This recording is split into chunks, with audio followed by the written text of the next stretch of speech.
we should have a relationship plan for the key relationships in our business. We should allocate budget to it. We should have time and different metrics and whatever that is associated with it. You're listening to the Elevate podcast, and I'm your host, Robert Glazer. Join me as I talk to world-class performers about how they build their capacity and reach greater heights in leadership, business, and life, and how you can do the same.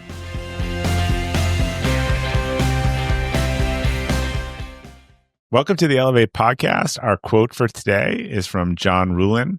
It's not the thought that counts, it's the thoughtful thought that counts. Today's guest that we're going to talk to is quite connected to John, Sara Hardwick, who works at the company John founded and led, Giftology. For those of you who follow writing or listen to this podcast, you've probably heard about me talking about John and his sudden passing last year and what he meant to so many people, including myself and groups that have worked with him. And there's been an incredible outpouring of support, including an event last week that raised almost $200,000 for John's family. So when John passed away, he had started on a new book, which his team finished, called Beyond Giftology. And it's a great distillation of his philosophy. I really wanted to celebrate this book. And so we invited a member of John's team to discuss it with us. And you'll hear from Sara. So Sara and I had a great conversation about John's legacy, also the relationship strategy and how it can be a game changer for your organization, and how gifting and relationships get you much further than typical marketing. So with that said, a little bit more about our guest. Sara Hardwick is the community relationship strategist of Giftology. She also leads the Rich Relationship Society, which she'll tell us about, and has experience, which I want to hear about, building relationship-driven communities, which began in college when she built the internet's largest gifting community as a student at UNC. So thank you for listening as always, and I hope you enjoy this conversation with Sara. Sara Hardwick, welcome to the Elevate podcast. Thank you so much for having me. I'm so happy to be here.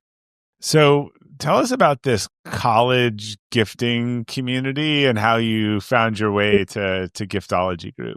It's one of my favorite stories. When I was in college at UNC, like you introduced me, I went to a career seminar early on in my college career, I think my freshman year. And one of the funny little exercises in the beginning was just Google something you feel like you're really passionate about, you're really good at, and put the word company behind it. So, not really knowing what I wanted to do in my career, I could have put math, English, and my best friend Chloe was sitting next to me, and she goes, "You're such a good gift giver. Why don't you just Google gift giving companies?" So I did. Shout out Giftology's SEO and all their. By the way, I asked you this story. I did not know the answer to this. So that's great story. Yeah, that's hysterical. SEO matters. Yeah. Yeah. So Giftology popped right up. I didn't even know gifting companies existed, but that intrigued me. And from there, I bought LinkedIn Premium for $35 a month. I stalked John on LinkedIn until his little green light came on, and I sent him exactly. And I sent him a fun little message that he actually answered, which I know is really hard to do because I used to kind of be in the background of some of his LinkedIn activity too, and it's hard to get him to answer to some things. So he answered, and the rest is history. I saw a gap in the fact that there's a lot of small business owners, service-based business professionals that wanted to do this gifting thing on their own. They didn't need to hire us to do it. And so that's when I started our first community, which was called Gift and Growth Society. And you did that while you were still a student? Yep, did that all through college. And then upon graduation, started my full-time role here at Giftology. And how long have you been there? I have been here now for about 4 years. Just graduated college about a year and a half ago, 2 years ago at this point. So that includes it. Wow. That's that's impressive. So, we talked about John, who founded Giftology Group, and we're going to dive into Beyond Giftology, which is now out wherever books are sold. But can you talk a little bit about, look, I think even the way that John first responded, to your email, but talk about what you saw about his kind of leadership and philosophy and some of the lessons that you learned and had a chance to, to learn earlier in your career, which is great. Some of us get bad role models and then we spend the rest of our career trying to do the opposite. I think you lucked out in that respect.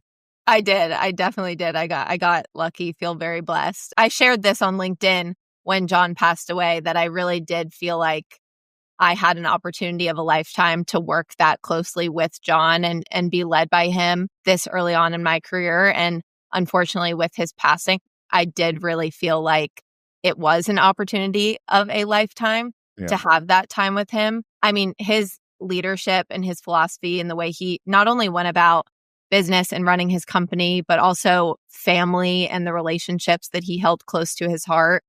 There's just so many lessons that I can take away. Mainly, I would say that it's possible to truly love what you do and work for a bigger purpose.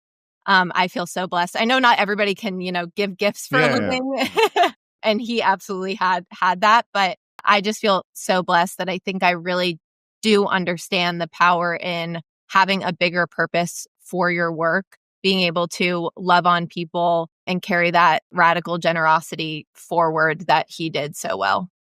Yeah. And look, John, interestingly, he's so passionate about this and the concept of gifting and loving people that I don't think a lot of people even realize what his company did. No, So, will you explain what Giftology Group does and sort of the radical generosity philosophy behind it?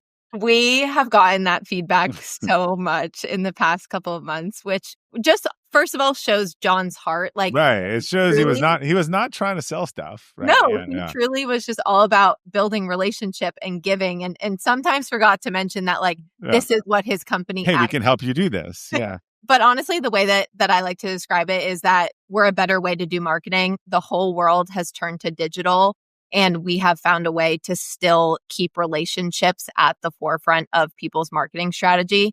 Of course, it's in the name, Giftology. The main way we do that is through gift giving. And we help businesses gift give, create these large relationship strategies for their key clients, key employees, key referral partners.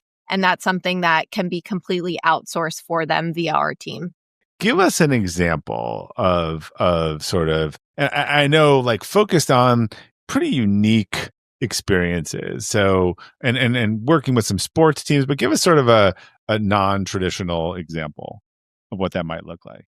Yeah. I mean, at a high level, we always get asked this question, like, how do you Yeah. do that? And really what it looks like is companies, leaders, small business owners handing over that key list of relationships to us, Yeah. their addresses, and then we are really building out the rest of that strategy for them. Typically, that looks like sending 2 or maybe 3 gifts a year on their behalf. And then what that does is you show up and you look good giving that gift. We're like the ghost gifters in the background. Everything comes with the recipient's name personalized on it, a handwritten note from you. And we kind of play this role in the background to ultimately invest in your relationships on your behalf. There are a couple of principles that Johnisms that sort of stick with me that I find myself saying a lot. One is I think he was a big believer in tying these, finding out a lot about the person, making it about them. What was I like? He said to me, if your logo's on it, it's marketing. If their name is on it, it's a gift. Yeah. Right. And I think about that constantly. Because I have these templates, I have to respond to people, and I turned it into a funny one with ChatGPT. But people are like, basically, like, can I get your address? I want to send you some swag or thank you. And I'm like, I do not want a styrofoam hat with your Yeah. company's name on it. I do not need another mug with your company's name on it. Like, I don't want to be rude, but like, it's not even, it's like a net negative in my house, like to send this. So John is always in the back of my head. And when I think about it, is like, if you want to give someone like a cool Patagonia jacket that they'd want to wear, I don't know, maybe put your company's name on the inside when they go to put it on, right? So they remember you. But like, they are not going to want to wear the company, Patagonia with your company.com blazoned, across the front. So John's always in my head about that. And he's always in my head about the rhythm, and not making the gifts not tied to the transactions. Like, so one of the things that we use is help around referrals, right? And he'd say, look, send this person not at the holiday. I mean, the amount of $200 chocolate boxes I've eaten, I have no idea half these gifting companies are so bad about including the note of who it's from. Like I'll call up because I feel bad. I'm like, this is a really nice box of chocolates. And I don't know who sent it. Staying away from these times when everyone sends stuff and staying away from a transaction. Like if I thank you for an introduction, the next day and send you something, it feels transactional. If I thank you months later for continuing to think of us, it feels more relationship oriented. So those are kind of my two that I remember a lot, particularly the your name on it and its marketing. And I think too, people they try to systematize this gifting thing themselves, and where they land is, okay, I'm going to send it right after a transaction. That's a trigger point. Or I'm going to send it at the holiday because that's time that everyone else is doing it and I can get my team behind it or get a budget behind it, right? But what we're trying to say is they're absolutely, if you take the time and the investment to build out a plan to actually still show up in this way, to still gift, to still invest in these relationships and do it well, do it differently than what most people are doing, there's still a way to operationalize it. It just comes in those off times. It's a true giver's gain thing. I'm sure you guys have seen all these models and you could write a note. Like people send you a device and, hey, let's do a sales call and get the plug. Last week someone offered me a Dyson vacuum cleaner if I would take this. Oh, they send a $50 thing. And I'm like, it's all connected to a sales call or a hook. It'd be so interesting just to like send me the thing and then say, look, if you ever want to chat, I'm here to chat. It's just I think the approach is so transactional that you're like, I know it's a gift, but it's not really a gift.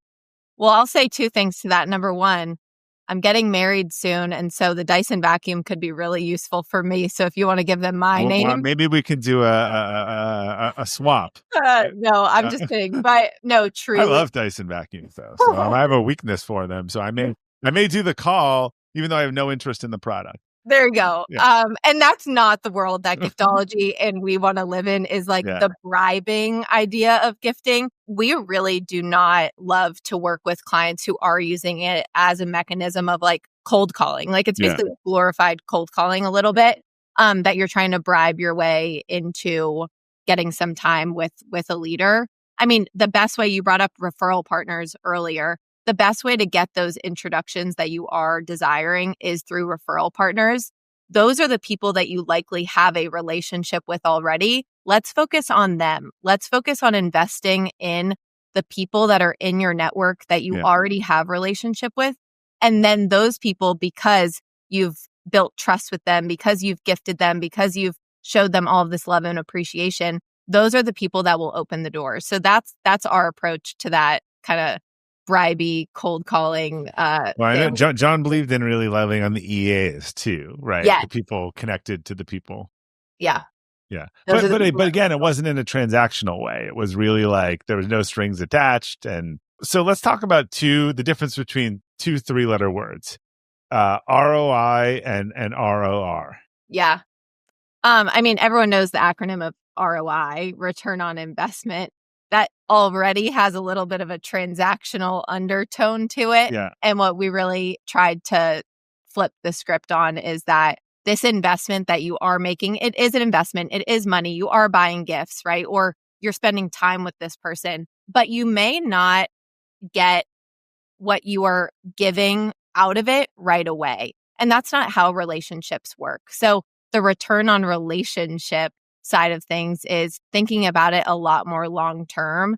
Also realizing that because it is relational, there's the ability for it to compound. Like it's not I put this in and get this out. You can put X in, give one gift, and it can turn into the biggest deal of your business. So that's the biggest difference for us, and trying to flip people's mentality from ROI, focus so much on I put $1 into Facebook ads, I got this many leads out. It's like a conference, or we've done curated dinners with our clients and prospects, and you walk out of that and you're like, God, that was such good connections and energy. And like, I don't know how it's going to come back to us, and I'm not measuring, but like, it's going to come back to us, right? I'm not trying to measure ROI the next week. You can't measure any conference. I think there's things in life that are, it's like brand marketing. Like it's a longer cycle. I also think people get irrational sometimes in terms of like, cost if you know they maybe they get with referrals, they get a little too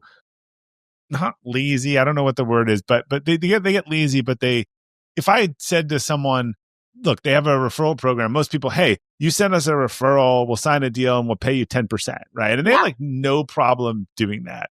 And let's say it's a 50 grand deal. That's $5,000, and they'd be happy every day of the week. Yeah. Well, then someone they don't really have an agreement with sends them a 50,000 deal, and then they start like scoffing over a $300 gift. It where it's like 1% of the deal value. Like, do you guys have a formula that you think of kind of around that? Because I think in any case, it's still cheaper than paying referral fees. Oh, absolutely. And we do we have kind of built this system out for people that want to do it themselves, particularly small business owners that rely on referrals, these service-based business professionals. And that system usually looks like, we understand that maybe people don't have the ability to just love on every referral partner if it doesn't end up closing, right? That's why people understand the transactional referral reward programs, because a lot of the times it's like, okay, a closed referral happens. I have that money and I can give it back to this person. Right. That same idea can be applied to gifting. And where we really land is, okay, take that money that you wouldn't have had, without that referral, and reinvest it back into the relationship. Usually 10 to 15% of that net profit, we say. If it has to be 5 based on your business model, that's okay. Of the profit, not of the revenue. So correct. Of the profit. Yeah. And that also allows you to think a little bit of a long-term strategy about the relationship. To your point, if someone's referring you business every single week, we're not saying like follow up with a gift every single week. Right, because that is, you're thanking them. You're not like, you're thanking them for here's my way that I've learned it, right? Yeah. And this is kind of decoupled it. You send me a $50,000 deal, I send you a bottle of Opus One, the next week. Yeah. And they're like, Bob's a cheap bastard. Like, I see that on here, like $100. Like, that was a $50,000 deal, right? Right. I wait a month, and I know you guys don't do wine or whatever, but I wait a month or two and I just send a note and I'm like, look, thank you guys for always thinking of us. We really appreciate it. Here's a bottle of like Opus One. Yeah. It lands differently. It's not like this was your payment for this transaction, which feels cheap to, oh, thank you. Like you're validating that I'm sending some stuff. Absolutely. We recommend to not even mention the referral in that gift. To totally of course, you should thank somebody for the referral in that time. Maybe if you want to elevate that experience a little bit, you can just write a handwritten note to them. But when it comes to gifting, exactly like you said, timing wise, pull that away from the transaction. Right. And otherwise you look cheap. Yeah, exactly. Really, with some of these big deals, like you can look pretty cheap. Yeah. In the framing of it, it's like, hey, I heard you were going out to dinner this week or whatever, right? Yeah. Or whatever it is, you're celebrating this. You don't need the reason of a referral to send a gift. And I think that's the biggest takeaway there. Yeah, I know. And look, I know you guys do more physical and personal stuff. The best one I like, doing, and again, you can't do this at the time where it's not a gift, but is to say to someone, hey, my so-and-so has got a client, in your area, and they want to take them out to a really nice dinner. Where should they go? Like, and get their information, and then send that to them. Again, then people remember, oh, you sent them to a dinner with their spouse, or not what you focus, but it's about them and it's about their experience. I love that. I still want to know why people think I want a styrofoam hat with their company name on it. Like, that is the one. Even the Yeti mugs, clever 5 years ago, now they're falling out of my cabinet. But the styrofoam hat is the one that I'm like, you're just asking me to throw this out.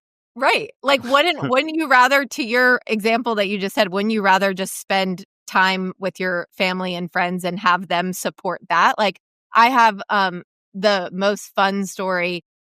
Someone that I work with, they actually heard in a conversation that my fiance was taking me out to dinner to a tapas restaurant. Yeah. They called all of the tapas restaurants in the area. Oh, and they found our reservation, and when we got the bill, it was completely paid for. Like, those are the moments that are going to be remembered by you in that relationship, not the styrofoam hat. Is that a HIPAA violation? I'm just wondering. Like, should the restaurants not in case it was a stalker? I won't tell. I won't tell in the restaurant. My favorite tapas restaurant in Durham. Look, I know John would cringe at this, but even I found what's interesting is I think if you're low value, like a Starbucks card, people actually value in a different way because, like, oh, like it was a cup of coffee or 2 cups of coffee. It's not $10. Like it is more about like, oh, this morning they covered my coffee, right? Like, first if I send you $10, you'd be like, you cheap. Yeah, right. The framing of the gift matters so much, and that's why. And yes, John would cringe at the gift card thing, but that's why he always insisted on all gifts coming with a handwritten note. If a gift just shows up and there's not really like that correct framing or purpose around it, then it doesn't land as well. I mean, John all the time sent knives, right? If people just got like a box of knives, maybe that wouldn't make a lot of sense to them. But when you frame it to say, hey, I know you love to break bread with your family and your neighborhood, and I wanted to support that. Like, that makes the gift that much more elevated and that much more appreciated. Well, that's one of the things he didn't do. I mean, they kind of research people's preferences, right? And figure out what they like and make it special. It's about them. It's not about you. If it's about you in any way, it's marketing, right? I guess that's the difference. Yeah. And you brought up earlier, like John-isms. I mean, the thoughtful thought that counts. It's not the thought that counts. Anybody with a brain can like buy a gift card, and that's the thought, but it's the thoughtful thought. It's actually being able to be like, I heard this in conversation about somebody, and now I'm going to show up and show them through the gift that I heard you, I listened, I appreciate you. You want to tell I know it's probably been told before on this podcast, but the Cam Harold story is kind of one of my favorite ones. And Cam's been on the podcast too. I just think it just shows you it actually didn't even cost John money, you know, the way he did it. But do you know it enough to tell it? Yeah, I do. I'm not going to do it justice like John would, but it is one of my favorite stories too. And actually, I just had a similar thing happen to me. Somebody pulled that on me down in Austin, Texas. Or you can tell us what they did to you. Your choice. So this is a choose your own adventure. Yeah. I'll start with the Cameron one. John, through very quick conversation with Cameron Harold, who has been now a longtime friend of his. Who was a guy that John really wanted to connect with and get to know at the time. John tried, he ended up flying into Cleveland, had an event. John was setting up this dinner and a ball game, the whole shebang for Cameron. His flight was getting in late. All these things just weren't working out in John's favor for this business leader that he so badly wanted to get time with. So John pulled an audible and remembered in conversation that Cameron likes to come to the States and shop at Brooks Brothers. So he probably wasn't going to have time to do that on this trip. John went to the nearest Brooks Brothers, bought out the whole entire fall collection in Cameron size, which maybe that's a HIPAA violation too, that they gave out Cameron size to everything, and laid out his hotel room full merchandising of the whole entire fall collection so that when Cameron got to his hotel room, that was there. John was waiting downstairs in the lobby, and Cameron said, however much time you need, John, you got it. And that was the start of an amazing friendship. And Cam bought whatever he bought, and then they just returned the other pieces. So it wasn't like John even gave it to him, but just that he set this up for him, and he went down. He's like, whatever you want, whatever you need, like I'll give you as long as you want. Right. Which I didn't know. I didn't know that Cameron ended up buying that. That's a part of the story that maybe sometimes John leaves out for effect. But it's not. He didn't gift all the clothes to him. You know, the deal was like, look, if you want something, you'll buy it, and then we'll return the rest of it. It was a convenience play on his time. So All right. And then what was your version? Yeah, what happened to me? One of our members inside of Rich Relationship Society, our community, knew that our whole team was going to be in Austin, Texas, celebrating the book launch of Beyond Giftology. She was actually coming in from Canada, which I was just so excited to see her. But she called the hotel that we were all staying at, where the event was at, was able to get them to put a gift and a handwritten note in my room. And because the hotel thought I was important because there was a gift and a handwritten note in my room, I got the big old suite in the hotel. My room got upgraded, the whole thing. I thought she did that for me. She should have probably said that, yes, she did. But that was just a mistake. So we talked about sort of operationalizing this. I'm sure as people listen to this or think about this as a strategy, one of the questions is like, how do I operationalize a relationship building strategy without like losing like the relationship piece of it or feeling like too cold or automation or look like there's a great company Sendosa that does a lot of stuff, but again they're used to send out a lot of like branded corporate gifts where you're like I don't know, it sort of undermines itself a little bit. Yeah. I mean, some of the principles that we hold near and dear to our operationalization of all of this is like the handwritten note is actually handwritten. A lot of the times when you start to try to systematize and automate some of this stuff, it's the note that is like the printed font that Yeah. looks handwritten, right? And that makes it feel a little bit colder, to your point. All the gifts are personalized to the recipient. So while a lot of the times, yes, we are kind of bulk sending or doing a campaign on a company's behalf, every single gift is showing up Right. like it is individualized to that Someone has an recipient. eye on each one. Yeah. Exactly. And it feels like it was made just for them because in a way it was. But you brought up like relationship plan, relationship strategy. I would say the biggest gap is usually that a lot of businesses just don't sit down to even talk about this in the beginning of the year, right? When they're talking about everything else and how they're going to attack their marketing and how they're going to better deal with sales and all these things. Like we should have a relationship plan for the key relationships in our business. We should allocate budget to it. We should have time and different metrics and whatever that is associated with it. And a lot of the times, businesses maybe don't have the internal people to handle that. And that's where we come in as a complete outsource of that. This may show up as a different name in organizations, but if I talk to businesses, in the last, whatever year or two, and you say, which channel is working best for you? Yeah. The number one answer tends to be our partnership channel, right? Not our Google or like our partnership, the people we talk to that send us referrals. So referrals are sometimes you get referrals from your partners. And then it's like, okay, but what's interesting? Are you hiring more partner people? Are you looking at those partnerships? Are you thinking about how to reward them? And Right.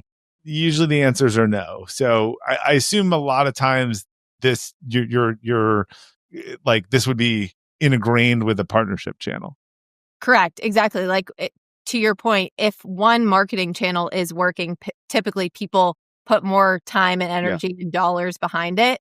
When the partnership channel starts to work, the people are working on Right. their If it's the behalf. Google coin box, they put more coins in it, right? Yeah. And when it's like, oh, we have a lot of referral partners out there speaking really highly of us and referring us business, it's like awesome. And we just don't do anything about it. So actually being able to have a plan, have a budget, be able to show up for those people. And the key is really like make sure it gets done. A lot of people, the reason why they end up gifting at Christmas or showing up and having some sort of end of the year party is because they don't think about it until October. And they're Right. like, oh crap, we haven't appreciated our partners, our referral partners this whole year. That's another Johnism. Like if you're listening to this call, the one thing, do not send anything at Christmas. Yeah. Like I can tell you, I've been on the receiving end back when I had physical address, the company, the stuff is coming in like crazy. It's $100 boxes. Someone opens it. You don't even know you really get no credit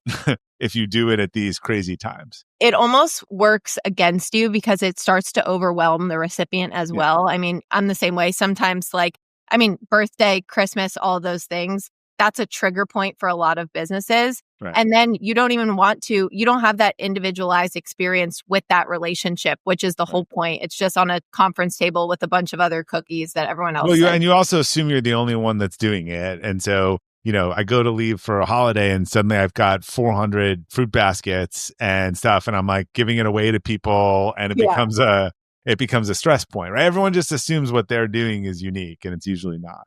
Yeah. And thinking about the recipient, like it becomes a stress point. Yeah. We don't want to create that experience. The whole point of gifting is you're creating kind of this like magical moment for you and this relationship. And if you're just creating stress in this person's household, that's not the point of this. So another concept in beyond giftology, referral loyalty. Yeah. How do you know when a referral partner is becoming sort of part of your referral family tree? And what are signs that like I should because should be like a pipeline. Like where do I double down and where do I not double down, right? Yeah. I mean, I think the obvious one is like if they start referring you without being asked, that you're not nagging and following up and it isn't like that direct contact referral. They're just out there in the world thinking about you and speaking highly of you. Those are the people that absolutely should go to the top of your list. They're net promoters by that definition, right? Yeah, exactly. If they're allowing you into their trusted network, that just shows how much loyalty and trust has been built in that referral partnership. That's a great sign. And then if they're also, I mean, you brought up partners, like if they're speaking about you, like you guys are on the same team, collaborating, creating win-win scenarios. This isn't just a transactional of I'm referring you business because I'm getting 10% out of it. Those are the people in your referral family tree that you want to hold close. And similarly, concept of a referral snowball. Yeah, the relationship snowball, referral snowball. Relationship No, snowball. you're good. Yeah. I mean, this is just the idea where you can start where you are with the relationships that you have and snowball up. Like all of those relationships, those introductions, those referrals start to compound with one another and you start to be introduced and open doors to other relationships because you're just growing your network in that way. So rather than that typical, network picture that's on like every Google image, that's like the person in the middle and it's like all of the lines. This is really about like, take care of the people that are in your circle. They will introduce you to people in their circle. They will introduce you to people in their circle and you'll get to that bigger snowball. Yeah, look, and the reason that influencer marketing is so popular these days is that a lot of stuff is more about trust and recommendation, and people trust other people more than they trust what the company says. And so like this is almost like a B2B form of influencer marketing, right? Yeah. Absolutely. I mean, I already showed my hand a little bit that I am of Generation Z. So, I spend a lot of time on my phone and influencers and all the things. But when it comes down to it, still even my generation, like if I need to go get a haircut or if I need a plumber or I'm still asking my friends, my neighbors, we haven't gotten away from that route of business. And I think a lot of people and businesses in the face of a lot of the digital marketing forgot that that's really still how consumers act. Yeah. And particularly with search kind of falling apart, right? And more AI, I think you have more people like wanting to find other people's opinions. In fact, you have companies building content and reviews and stuff off site because they assume that people are going to trust. Yeah, they're probably manipulating that. They just trust other people more than they trust me to say I'm good. Right. So another concept from the book, clarity conversations. What is it and how does it make relationships more referable? Yeah, I mean, especially in a referral partnership, sometimes the disconnect is really that we don't take the time to slow down and actually explain to each other what we do, who we serve, all of these really important elements that allows a referral partner to go out there and refer you business, to speak on your behalf. So this is a conversation in a part of our system when you are building referral partnerships, to sit down, be intentional with the questions and the answers that you are asking and giving. And that ultimately will hopefully propel that referral partnership into being a little bit more serious. It's kind of like the clarity conversation before you have, like when you're getting engaged to that partner, right? It's like, okay, we're going to do this. We're going to work together. Exactly. Let's get clear on everything that's expected here and how we're going to work together. And then we can take that next step. Yeah, that's interesting. I mean, I've actually even had relationships too. They're like, how do we work together? I was like, look, we don't do transaction fees, right? Like if our clients, they trust us and they ask us for something and we think you're a good fit, we're going to refer you. Like in the past, we've had people try to almost force the transactional thing on us. And we're like, that's not how we do it. Like if you want to be a part, and by the way, we had a partner, this was a big clarity point. We're like, we will give them 3 choices because we do not want to be blamed. We want them, we think like our job is to put you at the table. Your job is to convince them that your best option. we do not get paid or whatever for this. And sometimes the salesperson doesn't call back, sometimes whatever. So we find that so that otherwise we get blamed, right? Right. And you don't want to put your trust on the line I'm with that not person. getting paid. I'm referring, you have a bad experience and you say you told me to go with them. So to our partners, I'm like, look, we're going to refer 2, we're going to refer 3, and I'm going to put you at the table, but don't call me and complain when you lose. Like, this is just not how we conduct business. No, absolutely. And that would be the perfect thing to tell a partner in a clarity conversation. Right. Yes. So I've had one of those. I just didn't know what it was called. There you go. Yeah. And I think it was helpful. So obviously, John's legacy is deeply felt throughout this book. We talked about sort of the learnings, like what's, I guess, more specific story, but what's a Johnism or just this story that you're always going to kind of remember in your day-to-day work? Yeah, I know we brought up already the one that everybody knows, like, it's not the thought that counts. It's the thought, which just like always lives. It's on my whiteboard over here and everything. Remember at least or something you saw him do. Yeah. I mean, speaking from personal experience, when just the way that he treats his staff, his employees, his team, I think is just a light into how he treats the rest of his relationships. And truly that he means like, he believed that treating your relationships in this way truly does unlock loyalty, and it's powerful. When I was still in college and working for him, he found out that I had exams coming up, and I got this like beautiful set of headphones sent to my apartment, all this stuff. And all my roommates were like, "Who do you work for?" Like that's creepy. Like, who is this guy? Yeah. No, but I think it really just did set him apart as a leader and showed that he lived that philosophy, not just externally, because I do think there are a lot of business leaders who can get on board for this philosophy and generosity and giving and gifting and all the things when there is client, like there's actually when there's something to gain from lead flow coming in and all these things. But when it really is just appreciating your people, that just spoke volumes to me, spoke volumes to my friends, my family. And that's the ripple effect of treating your relationships well, right? Now you have people around me, around whoever is receiving a gift or being appreciated in that way, that are always going to like root for John, love John, even though they didn't know him.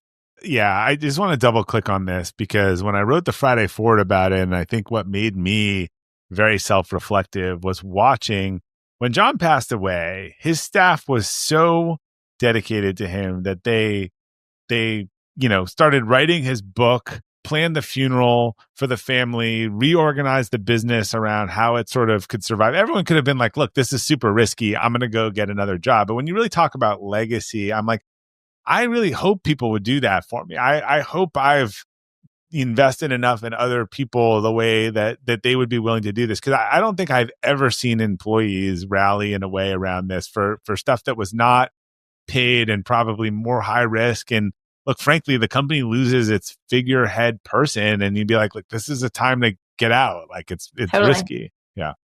Yeah.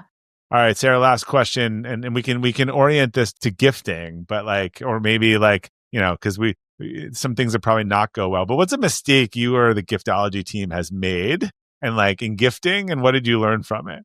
That's a good one. I mean, I think John had some like pretty funny stories. We are not here to say that every single gift is going to end well.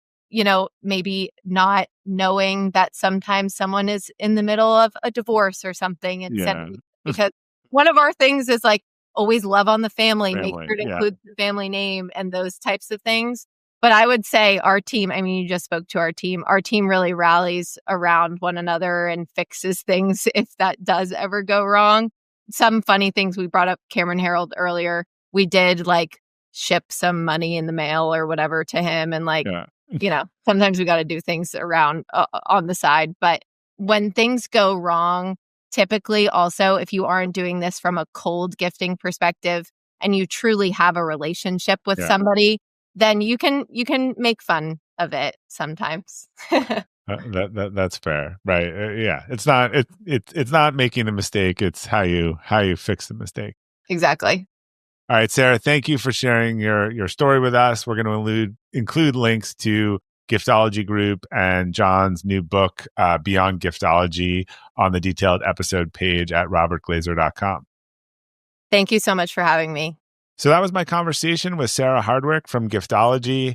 I think it gives a good look into, I think, what any, not even business owner, but anyone running a team or who has key relationships could accomplish by putting, a little more thought and intention into gifting. As John used to remind us, there's just not a shortcut into building relationships. So, and I tend to think the things that have a competitive advantage in life are the ones you can't just outbid or outpay someone else. So, while there is no shortcut, I've seen the payoff is great. And I think a lot of other companies have invested in relationships that did that. So I hope you all enjoyed some of the stories, the Cam Harold story. I'd love to, if this episode inspired someone to do something really interesting, I'd love to hear about how it worked. So please do check out the book Beyond Giftology, which is in the show notes. And thank you again for listening to the show today. If you enjoyed our episode, I would always appreciate if you could leave us a rating or a review. And until next time, keep elevating.